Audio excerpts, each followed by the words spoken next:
Personne ne soupçonna quoi que ce soit jusqu'à ce que la saison des pluies commence et que la douce puanteur commence à s'élever du sol du majestueux salon de Moussa à Enugu.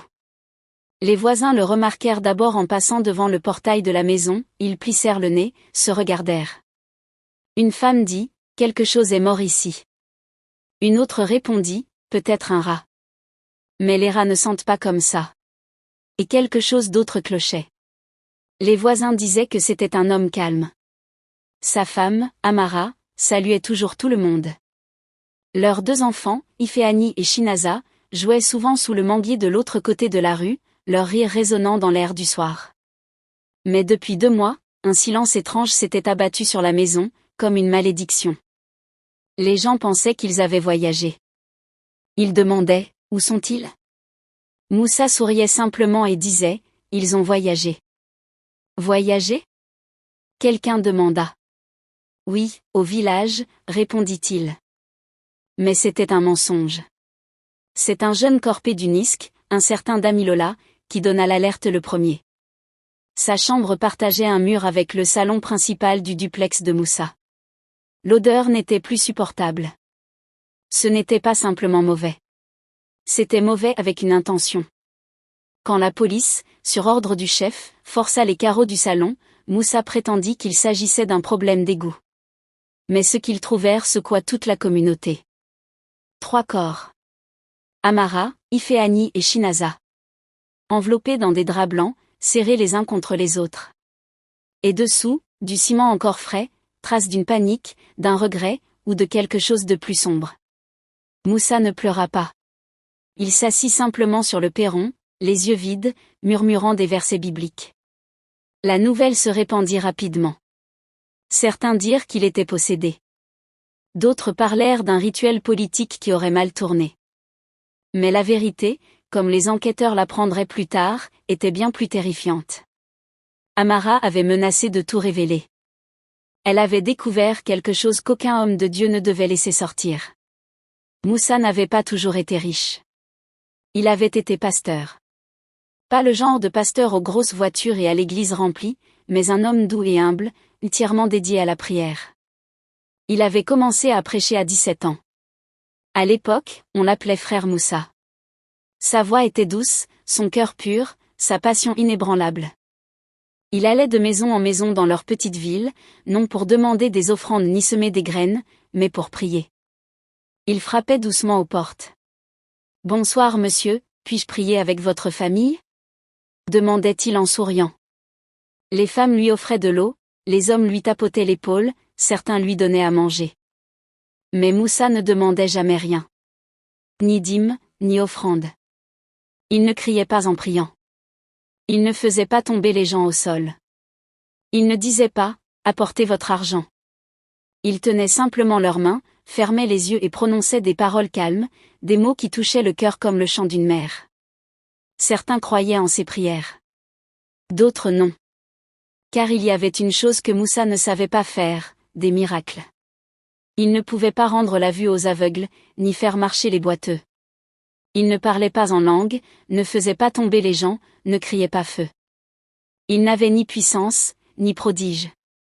Et à cause de cela, son église, une petite structure en bois construite avec des clous empruntés et des planches offertes, restait vide chaque dimanche. L'église de Moussa était minuscule. Pas de cloche, pas de peinture, pas de toit qui puisse retenir la pluie. Juste quelques planches clouées ensemble par des voisins bienveillants. Une pancarte dehors disait « Maison de la miséricorde ». Mais la miséricorde semblait être la seule chose qui restait. Chaque dimanche, il balayait le sol, nettoyait les chaises, disposait les quelques bibles sur le banc poussiéreux, enfilait sa chemise blanche propre et attendait.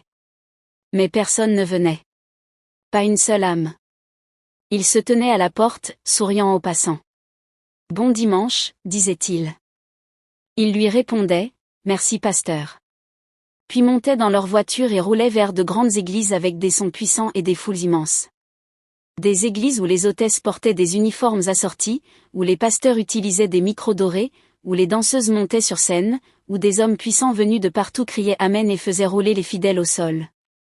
Mais dans l'église de Moussa, il n'y avait que le silence. Juste le vent qui se glissait entre les chaises vides. Il marchait lentement jusqu'au pupitre, ouvrait sa Bible délicatement, puis commençait. Il chantait seul, applaudissait seul, priait seul. Ouvrons nos Bibles au psaume 23, disait-il, même s'il n'y avait personne. Parfois, en prêchant, des larmes coulaient sur ses joues. Il s'arrêtait, sortait un petit mouchoir, essuyait son visage, puis reprenait, sa voix tremblante. Parce qu'au fond de lui, il croyait. Il croyait que quelqu'un écoutait. Pas les villageois, pas les riches, mais Dieu. Du lundi au samedi, Moussa marchait encore. Il frappait aux portes, posait les mains sur les enfants malades, consolait les endeuillés, lisait le psaume 91 sur les femmes enceintes. Puis venait encore le dimanche. Et encore, il était seul. Parfois, il s'effondrait et pleurait avant de commencer le service. Mais il se levait toujours, s'essuyait les yeux, chantait, priait, prêchait au mur. Il croyait vraiment qu'un jour, Dieu le récompenserait. Qu'un jour, le ciel s'ouvrirait. Mais cela n'arriva pas comme il l'avait imaginé. Un jour, comme toujours, Moussa marchait de maison en maison, les yeux fatigués mais les pas constants. Le soleil commençait à descendre, et les rues murmuraient leur silence du soir. Il entra dans une petite maison en terre, cachée derrière une ruelle étroite. Une vieille femme y vivait avec sa petite fille. La fillette, à peine 12 ans, était allongée sur une natte.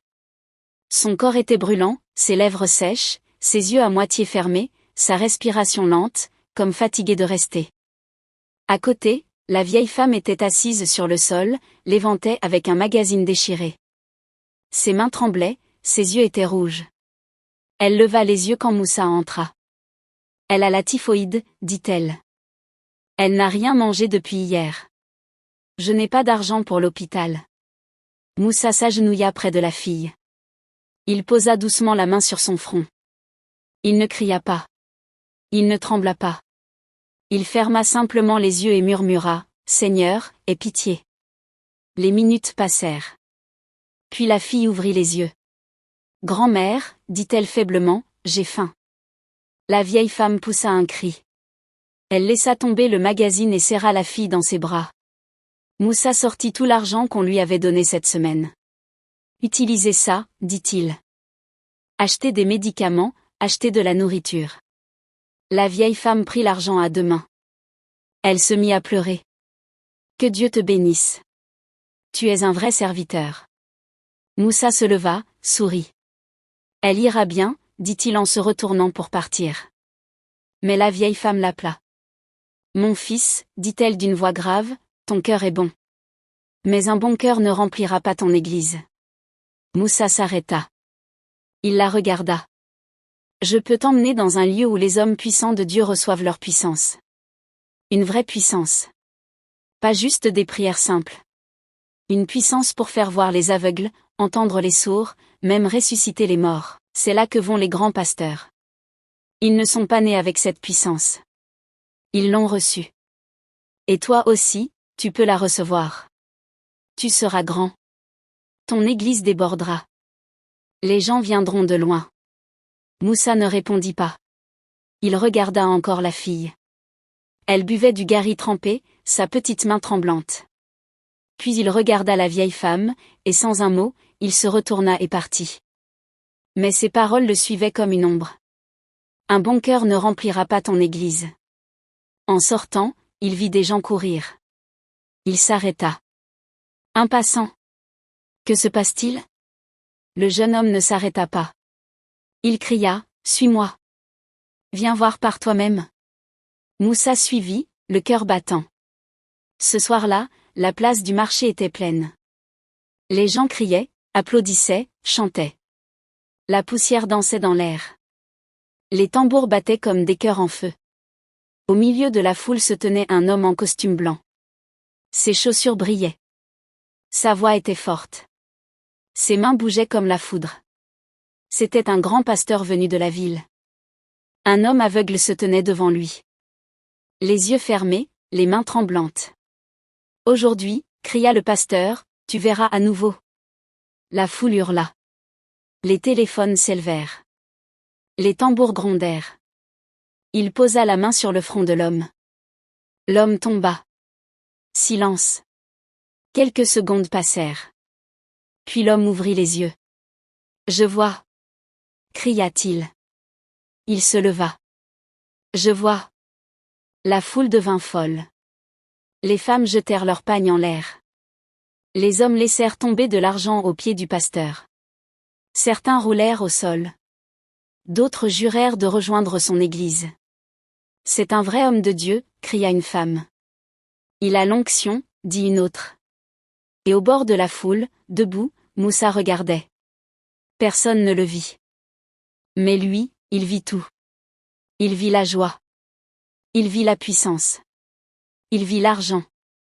Et quelque chose en lui se brisa. Il toucha sa Bible. Elle était froide. Il regarda le ciel. Il était silencieux. Alors, les pieds couverts de poussière, le cœur brûlant, Moussa fit demi-tour. Il marcha vite, reprit le sentier de brousse, passa le vieux mur, retourna à la maison en terre. Il frappa une fois. La porte s'ouvrit lentement. La vieille femme le regarda. Ses yeux n'avaient pas changé. Il ne lui laissa pas le temps de parler. « Mama, dit-il d'une voix basse, je suis prêt. » Cette nuit-là, l'air était froid et les étoiles se cachaient derrière les nuages, même la lune avait refusé de sortir. La vieille femme serra son pagne autour de sa taille, alluma une petite lampe et dit simplement « Suis-moi ». Moussa suivit. Ils traversèrent des arbres immenses, franchirent des ruisseaux étroits, marchèrent dans des endroits où aucun pas humain ne semblait avoir jamais laissé de traces. Plus ils s'enfonçaient, plus le silence devenait oppressant. Aucun cri de grenouille, aucun chant de criquet, seulement le bruit de leurs pas et le souffle de Moussa. Puis, après un long moment, ils arrivèrent dans une grande clairière, le sol était noir comme le charbon et le ciel semblait avoir été avalé par la forêt. Au centre, une immense jarre en argile fumait lentement. La fumée montait en spirale comme un serpent paresseux qui dansait. Autour de la jarre, cette femme se tenait immobile. Elle portait des vêtements noirs, leur visage était peint de blanc, comme du calcaire ou des os, et leurs yeux brillaient dans l'obscurité. Aucune ne bougeait. Puis, l'une d'elles parla, bien que ses lèvres ne bougeassent pas, « Dis-nous ce que tu veux. » La voix de Moussa était calme, mais ses mains tremblaient. « Je veux guérir, dit-il. Je veux faire des miracles. Je veux que mon église soit remplie. » Une femme s'avança. Elle tendit la main. Dans sa paume reposait une bague noire. Elle ressemblait à une pierre, mais brillait légèrement, comme si une flamme dormait à l'intérieur. « Porte-la à ta main droite, dit-elle. Quand tu voudras guérir, prie doucement, puis pose ta main sur leur tête. Juste touche-les. » Moussa prit la bague, l'observa un instant, puis la glissa à son doigt. Le vent s'arrêta brusquement. La forêt sembla retenir son souffle. La vieille femme hocha la tête. « Va, dit-elle. Utilise-la et vois. » Alors Moussa fit demi-tour et retourna sur ses pas. Derrière lui, la fumée continuait de s'élever et les femmes le fixaient sans ciller. Le lendemain matin, le soleil se leva paresseusement quand Moussa sortit. Il tenait sa Bible. Sa chemise était propre. Mais quelque chose en lui avait changé. Sur sa main droite, la bague noire reposait tranquillement. Elle ne brillait pas, ne tremblait pas, mais semblait lourde, comme si elle portait un fardeau invisible. Il marcha à travers la ville comme d'habitude, mais cette fois, il cherchait. Il cherchait quelqu'un à toucher. Et il le vit. Baba Shima, l'homme qui était resté en fauteuil roulant pendant des années. Ses jambes ne bougeaient plus. Son dos était voûté. Il avait été un homme fort, mais maintenant, il s'asseyait devant sa boutique, chaque jour, en silence. Moussa s'approcha. « Bonjour papa. » Baba Shima leva les yeux. « Ah, pasteur Moussa. Tu marches encore de maison en maison ? Laisse-moi prier pour toi aujourd'hui, dit Moussa. » Baba Shima éclata de rire. Pas un petit rire. Un grand rire qui fit trembler son ventre. « Toi, prier pour moi ? Même les grands hommes de Dieu avec des jets privés n'ont pas pu m'aider. Que peux-tu faire ? Tu n'es que celui qui marche avec une Bible et des chaussures trouées. » Moussa ne répondit pas. Il s'approcha, leva lentement sa main droite et la posa doucement sur la tête de Baba Shima. « Au nom de Jésus, murmura-t-il. Sois guéri. Rien ne bougea au début. Puis Baba Shima cligna des yeux. Il regarda vers le bas. Il leva sa jambe droite. Puis la gauche. Puis il se leva. Il ne tomba pas. Il ne vacilla pas. Il se tint droit, comme un arbre avec de nouvelles racines. Des cris éclatèrent de toutes parts. Une femme portant des tomates hurla. Un garçon laissa tomber son vélo. Un homme qui passait ôta sa casquette. Jésus, cria quelqu'un. C'est un miracle, dit un autre. Le pasteur Moussa a le pouvoir. Les gens accoururent. Certains applaudirent, d'autres tombèrent à genoux. D'autres pleurèrent. Baba Shima étreignit Moussa avec force, tu m'as guéri. Tu as fait ce que les autres n'ont pas pu. Moussa sourit, un sourire léger. Il regarda sa main droite. La bague ne brillait pas. Mais son nom, lui, avait commencé à briller. Pour la première fois, le pasteur Moussa avait accompli un miracle. Le dimanche suivant, pour la première fois, l'église en bois était pleine. Les gens étaient debout aux fenêtres. D'autres s'asseyaient sur des pierres à l'extérieur. Ils n'étaient pas venus pour regarder. Ils étaient venus pour croire. Moussa portait sa grande chemise blanche. Sa Bible sous le bras. La bague à la main. Il se rendit à son église en bois comme toujours. Mais cette fois, les gens le suivaient. Certains venaient avec des béquilles. D'autres avec des cannes. Certains avec des yeux aveugles et des cœurs brisés. D'autres venaient juste pour voir. Quand Moussa ouvrit la porte en bois, les bancs étaient déjà pleins. Les mères tenaient leurs bébés. Les pères restaient près des fenêtres. Les enfants étaient assis par terre. Même dehors, les gens attendaient. L'église, autrefois vide et silencieuse, tremblait maintenant sous les pas des fidèles. Moussa ne cria pas. Il ne dansa pas. Il pria. Puis il appela un homme fou dans la foule. Cet homme, tout le monde le connaissait. Depuis 10 ans, il errait dans les rues sans chemise, parlant aux arbres et riant aux murs. Moussa posa sa main sur sa tête. Il pria. L'homme hurla. Il tomba, il se roula. Puis il s'assit. Ses yeux étaient clairs. Sa voix calme. Il regarda autour de lui. Où suis-je, demanda-t-il. La foule explosa. Le pasteur Moussa a le feu, criait-il. C'est un vrai homme de Dieu. Ils déposèrent de l'argent à ses pieds. Ils apportèrent des enveloppes. Ils offrirent des terrains, des vaches, même des voitures. Son nom se répandit comme le vent dans les feuilles sèches. Le dimanche suivant, il n'y avait plus assez de place dans l'église. Même d'autres pasteurs venaient le voir. Moussa continuait à guérir les malades, faire voir les aveugles, parler les muets, marcher les boiteux. Il bénissait des mouchoirs, vendait de l'huile miraculeuse, distribuait de l'eau dans de petites bouteilles. Il disait aux gens d'en boire avant de dormir. Les gens venaient de toutes les villes, de très loin. Des bus stationnaient devant l'église. On l'appelait papa. On l'appelait prophète de feu. Et quand l'église ne put plus contenir la foule, Moussa décida de la détruire pour en bâtir une encore plus grande, sur le terrain qu'un fidèle lui avait offert.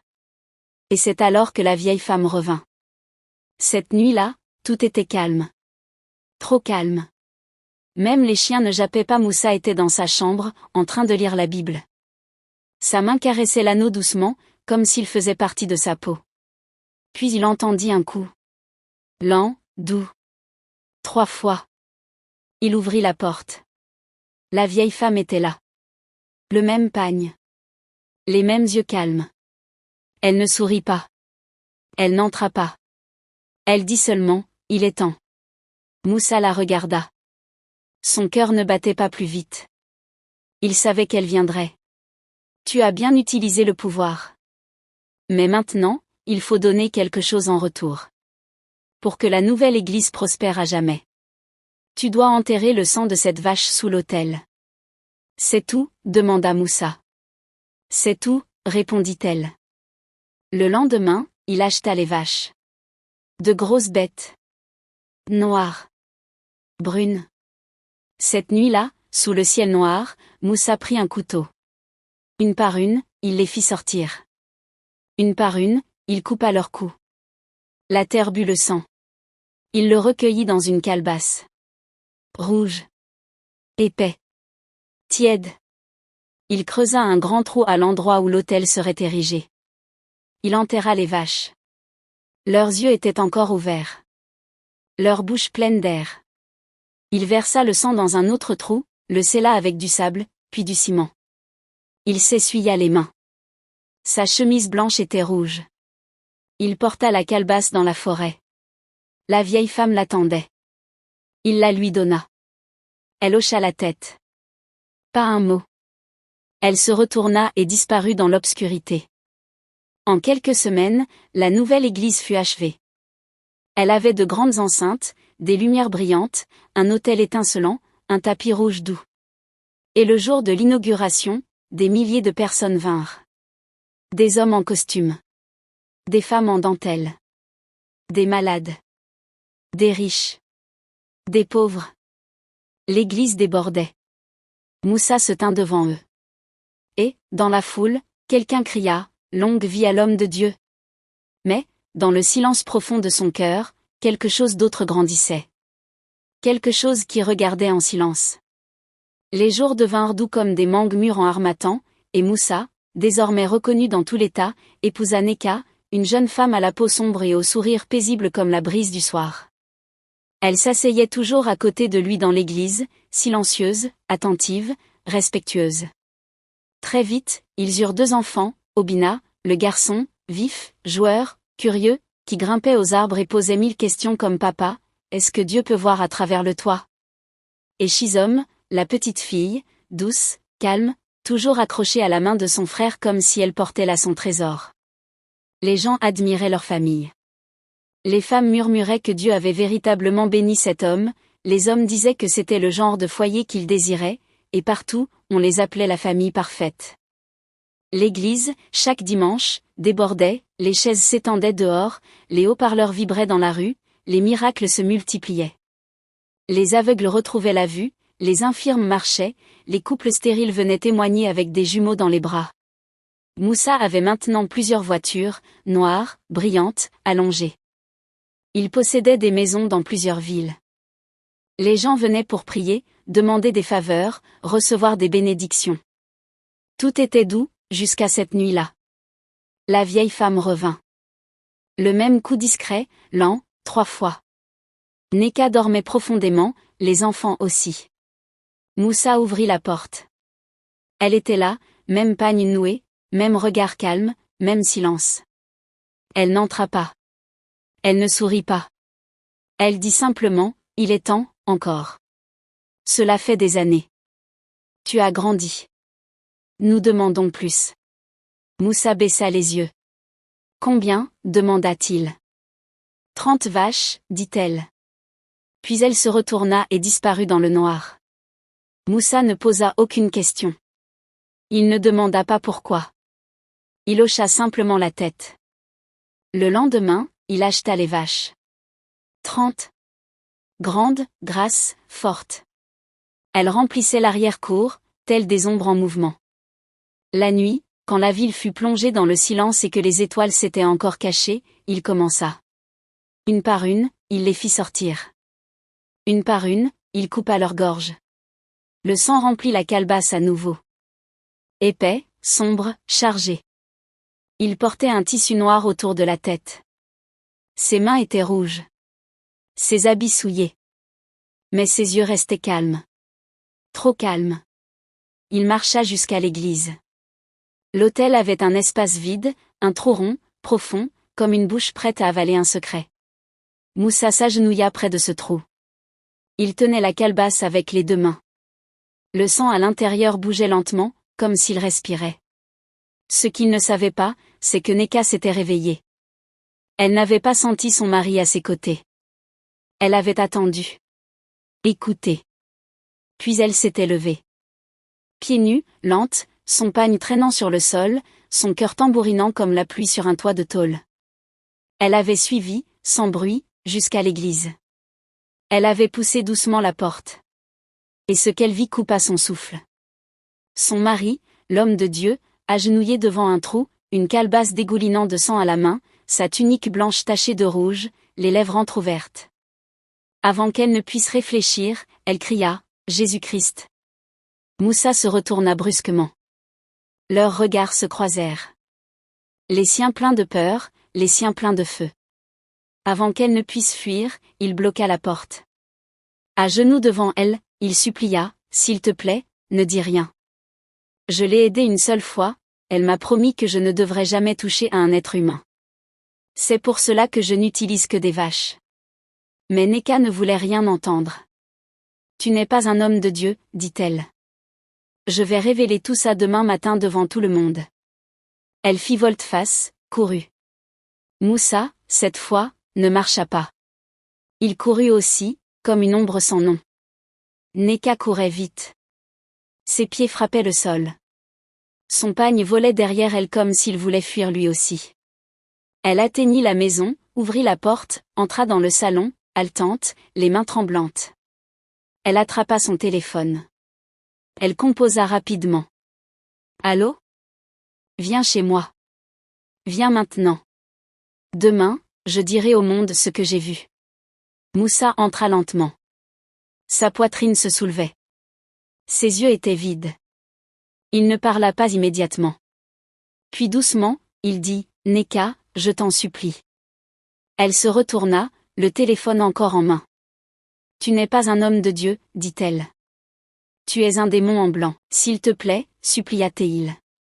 Ils m'ont promis, pas de sang humain. Je l'ai fait pour l'Église. Je l'ai fait pour nous. » Mais Neka continua. Sa voix montait. Ses mains bougeaient. « Je monterai sur l'autel et je dirai à tous que tu sacrifies des vaches comme un prêtre païen. Tu n'es pas un pasteur. » Et c'est là que les yeux de Moussa changèrent. Si elle ne peut pas se taire, alors je la ferai taire moi-même. Il se dirigea vers la cuisine. Il ouvrit le placard. Il prit une machette. Neka ne la vit pas immédiatement. Puis elle se retourna.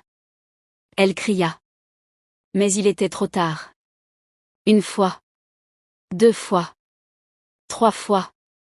Puis silence. Le sang toucha la chaise. Le sang toucha la table. Le sang toucha les murs blancs. Soudain, 2 petits pieds entrèrent. Le bruit avait réveillé les enfants. Obina. Derrière lui, Shizom. Il se tenait à la porte. Maman, dit Shizom. Puis ils la virent. Elle, au sol. Leur père, tenant quelque chose de tranchant. Ils hurlèrent. Fort. Plein de peur. Plein de douleur. Moussa se retourna. Ses mains étaient rouges. Ses yeux sombres. 1 fois. 2 fois. Puis silence à nouveau. La maison était maintenant calme. Trop calme. Comme si elle retenait sa respiration, terrifiée. Cette nuit-là, les étoiles ne brillèrent pas. La maison resta dans l'obscurité. Pas de lumière. Pas de son. Juste un homme, en train de creuser. Moussa était debout, au milieu du salon, une pelle à la main. Les carreaux étaient brisés. Le sol ouvert. Le trou profond. Le corps de Neka à côté de ceux des enfants. Il ne pleurait pas. Il ne parlait pas. Il travaillait. Lentement. Lourdement. Comme quelqu'un qui creuse une tombe dans son propre cœur. Il enveloppa Neka dans un tissu bleu et or. Puis Obina. Puis Shizom. Il les plaça doucement, l'un après l'autre, comme s'il les mettait au lit. Il les recouvrit de sable. Puis de ciment. Il lissa le sol avec ses mains. Il lava ses outils. Il changea de vêtements. Et, tout à coup, tout avait disparu. Dans les jours qui suivirent, il dit à l'église et aux gens du quartier qu'ils avaient voyagé. « Ma femme et mes enfants ont voyagé », annonça-t-il. Les gens hochèrent la tête. « Voyage en famille », dirent-ils. Personne ne posa de questions. Parce que le pasteur Moussa n'était plus simplement un pasteur. Il était un homme de Dieu. Les semaines passèrent. L'église devint encore plus bruyante. Les gens applaudirent plus fort. Mais le sol de son salon, lui, attendait. Attendant que quelqu'un sente. Attendant que quelqu'un ose ouvrir. Personne ne soupçonna quoi que ce soit jusqu'à ce que la saison des pluies commence et que la douce puanteur commence à s'élever du sol du majestueux salon de Moussa à Enugu. Les voisins le remarquèrent d'abord en passant devant le portail, ils plissèrent le nez, se regardèrent, une femme dit « Quelque chose est mort ici ». Une autre répondit « Peut-être un rat ». Mais les rats ne sentent pas comme ça. Et quelque chose d'autre clochait. Les gens disaient que c'était un homme calme. Sa femme Neka saluait toujours les passants. Leurs 2 enfants, Obina et Shizom, jouaient souvent sous le manguier de l'autre côté de la rue, leur rire résonnait dans l'air du soir. Mais depuis 2 mois, un silence étrange s'était abattu sur la maison, comme une malédiction. Les gens pensaient qu'ils avaient voyagé. Ils demandaient « Où sont-ils » Moussa souriait simplement et disait « Ils ont voyagé. » Voyagé ? Oui, au village, disait-il. Mais c'était un mensonge.